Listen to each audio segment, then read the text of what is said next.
Other psychological disorders. So we've talked about a lot of different categories of psychological disorders.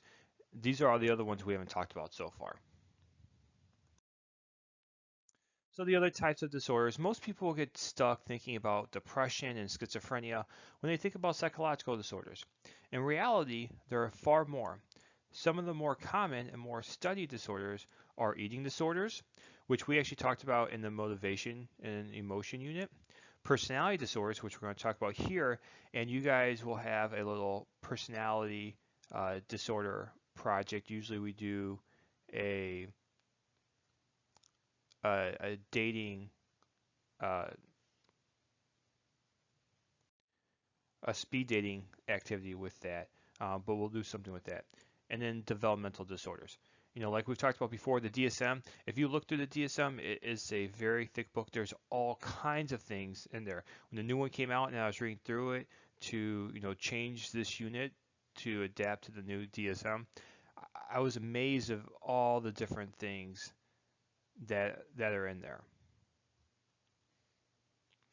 And one of the things, we mentioned schizophrenia, and that's a common one. There actually, we don't have any notes on schizophrenia anymore because it changed in the DSM. So, you'll have to read about it in your textbook.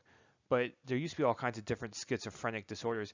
Now, according to the DSM-5, it's just schizophrenia. There's a spectrum, right? So, it's part of your vocab that you have to do, but it's just a spectrum, and you fall somewhere on that spectrum. Somatic symptom disorders. So this is one a lot of people get confused with. Somatic symptom disorders are psychological problems appearing in the form of bodily symptoms or physical complaints such as weakness or excessive worry about disease. So this is one where you have a, like symptoms of a mental illness, but there's no real cause of it. So two of the main ones, one is conversion disorder, a disorder marked by paralysis, weakness, or loss of sensation, but with no discernible physical cause, right? There's no real reason for it. So a lot of times what we're going to see is where stress causes physical symptoms. Like sometimes people become blind for no reason, and it's stress actually causes this. We have illness anxiety disorder, which we used to call, like, if you've ever heard someone called like a hypochondriac, that's what that is. There's a new name with the DSM-5 called illness anxiety disorder, which is a disorder involving excessive worry about health and disease. So you like where you might have a minor injury, but you think it's more severe than it actually is. So personality disorders. So personality disorders are conditions involving a chronic, pervasive, inflexible, and maladaptive pattern of thinking, emotion, and social relationships or impulse control. We have a narcissistic personality disorder, a grandiose sense of self-importance and preoccupation with fantasies of success.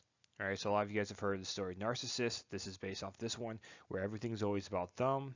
So think about maybe some people you see in the news a lot, and you can kind of go through the checklist, right? So there's in the DSM, there's like all these checklists of like symptoms and stuff like that, and whether or not you think they have that.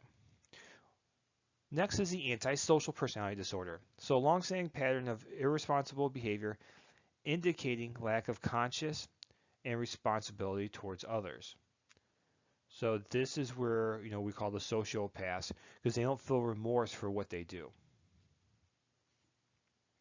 Then we have borderline personality disorder, an unstable and given to extreme impulses without clear reasoning. So with the Celebrity Disorder Project, you know, people find out there's actually a lot of celebrities who have had this. Even some famous athletes, even some that played for Chicago. Schizoid personality disorder, characterized by a lifelong pattern of indifference to others and social isolation. Schizotypal personality disorder is characterized by peculiarities, sorry, I messed that up, of thinking, odd beliefs, and eccentricities of appearance, behavior, and interpersonal style and thought.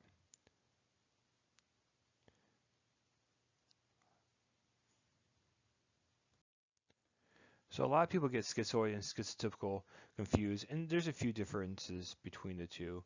One main one is that schizotypical people avoid social interaction because of a deep-seated fear of people, where schizoid individuals simply feel no desire to form relationships because they see no point in sharing their time with others.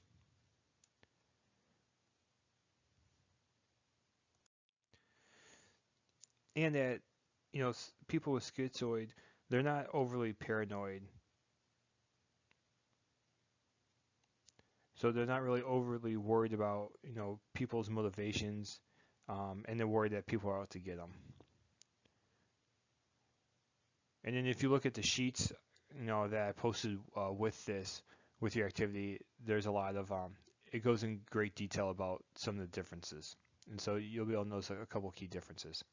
The next one, histrionic personality disorder, involves a pattern of excessive emotional expression and attention seeking, including excessive need for approval and inappropriate seductiveness.